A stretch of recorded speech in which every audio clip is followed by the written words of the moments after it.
At his inauguration in the spring of 1929, Herbert Hoover said, "We in America today are nearer to the final triumph over poverty than ever before in the history of any land." Of course, it was just over 6 months later when everything fell apart. The stock market collapsed on October 29, 1929. Americans lost $10 billion in wealth, which would be about $100 billion in today's dollars, in a matter of hours. And this is considered to be the beginning of the Great Depression. Importantly, and please don't say this in any of your work, it was not the cause of the Great Depression. It was, in fact, caused by the Great Depression. People get this confused. The signs were there. Southern California and Florida real estates had boomed and busted. Let's talk about what caused the Great Depression. Well, one was the unequal distribution of wealth, which we've talked about several times now. Yes, the economy grew, but the reality was the rich were just getting much, much, much richer, and everybody else really wasn't. And that was a problem because in an industrial economy where all this wealth is based on the ability to sell products, who are you going to sell it to if regular people don't have money? We also talked last chapter about the collapse of agriculture as Europe rebuilds, and farmers have leveraged themselves too far into debt. Farm prices continue to fall, and they begin to lose their land. And as I mentioned before, the Great Depression is well underway by 1925 or so in the agricultural world.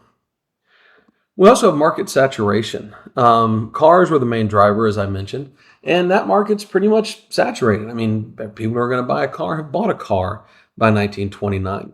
But this is also true of other goods, and so demand slows down. You also have consumers who are heavily leveraged in debt, and their payments on all the stuff they've already bought are becoming so great they struggle to buy more.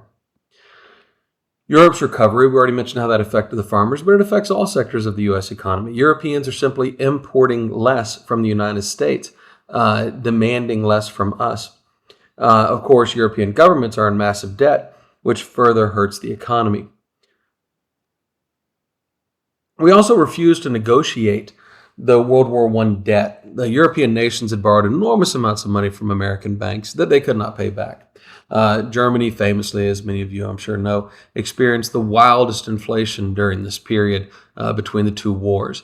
There is a 50 million mark note, which is something you might use to buy groceries. Inflation was so bad. There's 1,000 marks re-stamped as a million. You see a man wallpapering his house with marks because wallpaper was too expensive. And when European powers came and asked President Coolidge to renegotiate the debt that they could not pay, his response was, they borrowed the money, didn't they? And this refusal to work with the Europeans on this unmanageable debt is going to be a cause of the Great Depression. There was also massive overspeculation. You'll hear a lot about buying stock on margin, which is where the bank will lend you 90% of the money to buy a stock. You only pay 10%, which is fine as long as it goes up. But if the stock goes down, the bank sells before they can get into their part, so once it drops 10%. And this triggered a bunch of automatic sales. So as the market began to slip, it triggered automatic sales, which caused for the market to crash much more substantially. 26,000 businesses failed in 1930 alone, and even those that survived cut back production, laid off workers. We were still on the gold standard for the most part, which prevented us from printing more money to stimulate the economy, and the government was just unwilling to spend money. Hoover saw balancing the budget, or keeping the budget balanced, as a priority, and was unable to go into deficit spending to try to save the economy. Money was withdrawn from banks as people began to hear stories about banks collapsing. They went and pulled their money out. They don't want to get caught up in that. And that meant a few things. One, it caused more and more banks to collapse, but it also caused people to just hold their money at home so it wasn't circulating through the economy, further restricting demand. Stocks would slide until 1932. U.S. Steel, one of the biggest companies in the world, fell from $262 to $22. GM, the car manufacturers, went from $73 to $8. Rockefeller lost 80% of his wealth. The founder of GM was bankrupt by the end of the stock market run, and then went to run a bowling alley in Flint, Michigan. And this ended up affecting everybody. There was a sense among some that the stock market was irresponsible and that was gambling. And, you put your money in there, you kind of deserve what you got when it all went belly up. But the truth is, this was so big that it drug everybody down. There was a custodian, a janitor, they were called at the time, named Geddes, who worked in one of the buildings in New York City. cleaning up. And he would save $1 from every paycheck. And he had been doing this for decades. And he would put it in the bank, and that was his retirement plan, because they didn't have retirement plans. There wasn't Social Security. And he's at work on October 29th, 1929, and he starts to hear that something's going on down at the Wall Street, and he thinks, oh, I'm glad I never put my money in that. Those people who decided to gamble on that, I guess they're getting theirs.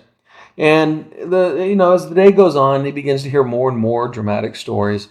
And by the end of the day, he starts to hear something going on at the bank, his bank. And so when he gets off work that night, he goes down to his bank, and it's closed. It should be open, but it's closed. And there's thousands of people out in front. Many of those people slept on the sidewalk outside the bank that night. And the next morning, a man comes out and says, we've lost your money. You're not getting your money back. That's it. You can go home. The bank's gone. And so Geddes went home, and he killed himself.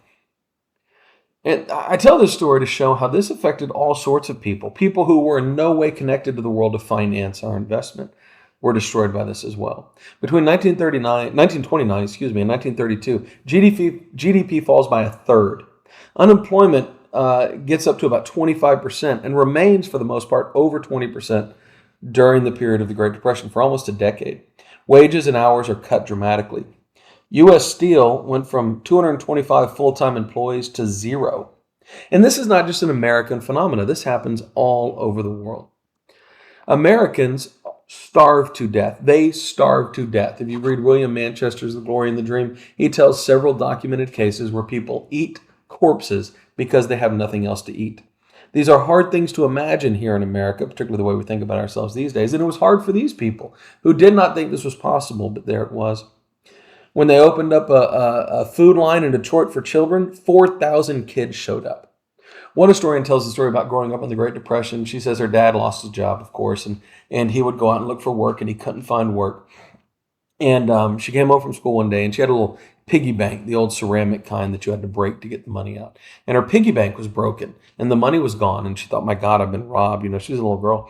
And her dad comes home that day, and he comes into the bedroom, and she's crying, and she says, Daddy, I was robbed. And he he had to look at his daughter and tell her, yeah, I did that. I took your money out of your piggy bank. I had to put gas in the car to go try to find a job.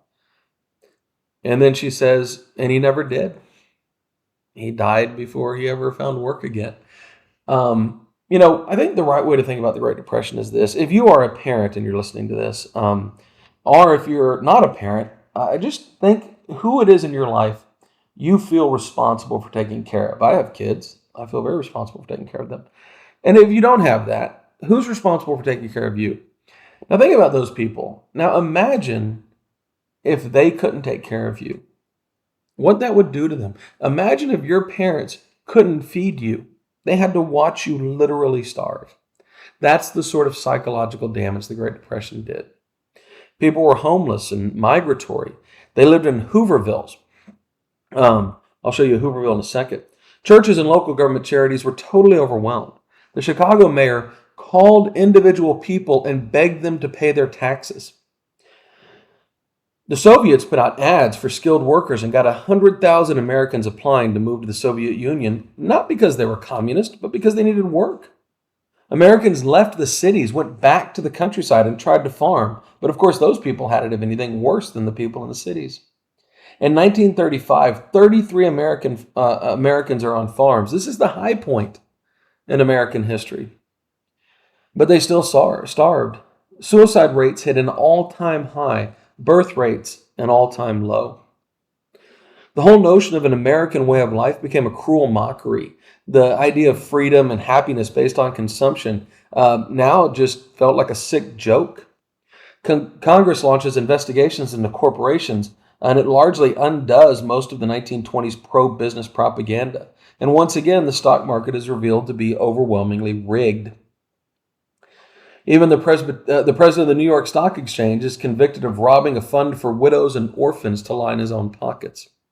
This image is one of the most perfect images in American history. I didn't think it was real forever. I actually did a lot of research to make sure this was real. And you'll notice it's black folks here, but you can see it. There's lots of versions of this with white folks in front of it. This one is just very clear and clean, so I'd like to use it.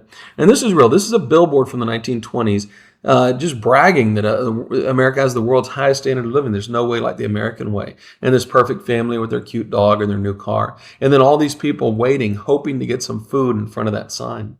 And I also think it says something to me about the civility of people at that time, because it's hard for me to imagine that sign would be sitting there in pristine condition today if these people had to go line up to try to get food in front of this sign every day. It's just a perfect juxtaposition of the 20s in the background and the 30s in the foreground. These are Hoovervilles. These are shanty towns that people lived in as they traveled around the country trying to get work. And of course, they're named for President Hoover, who Americans, rightly or wrongly, blamed for this. In 1932, Congress had passed a bill after World War I saying they were going to give a bonus to the men who had fought World War I as a thank you for doing so. And this was going to be a ton of money. I think it was going to be $10,000, which obviously would be more in today's dollars, but not life-changing. And they were going to get it in the 1940s. They didn't know there would be another war in the 1940s, of course. And some of these veterans said, hey, we really need the money now. Can we get a reduced amount today while we're starving instead of waiting until the 40s to get it? And this was a big push in Congress, and Congress debated the bill. And thousands of veterans, about 20,000 veterans, and in some cases their families, went to Washington, D.C. and camped out in front of on the National Mall there to try to encourage Congress to pass the bonus bill. When they did not pass the bonus bill, many of them didn't leave. They had nowhere to go. For one thing, they were starving. They needed relief. Hoover saw them as an embarrassment to him, as an affront to him as the president. And so Hoover actually ordered Army troops under the command of General Douglas MacArthur to attack. And MacArthur rolled out on these people with tanks and a machine gun unit, tear gassed these veterans. An infant died from suffocation. He attacked them and they fled. And then when they fled, he chased them. And so this is the horrific scene, one of the most dystopian events in American history, of the U.S. Army attacking starving veterans on the National Mall. Incidentally, both Eisenhower and J. Edgar Hoover were involved in that action as soldiers. The National Farmers Holiday Association blocked Midwest roads to keep goods off market, trying to raise prices. Unions and socialists, who had been, of course, decimated in the 1920s, became more popular than they ever will be in this country. The Communist Party surges in popularity. As one observer said, the only fully employed person I met during the Depression were the communists. They marched, they demonstrated, they organized, they protested to get help for the unemployed. People saw revolution as imminent. Capitalism has failed in the minds of people.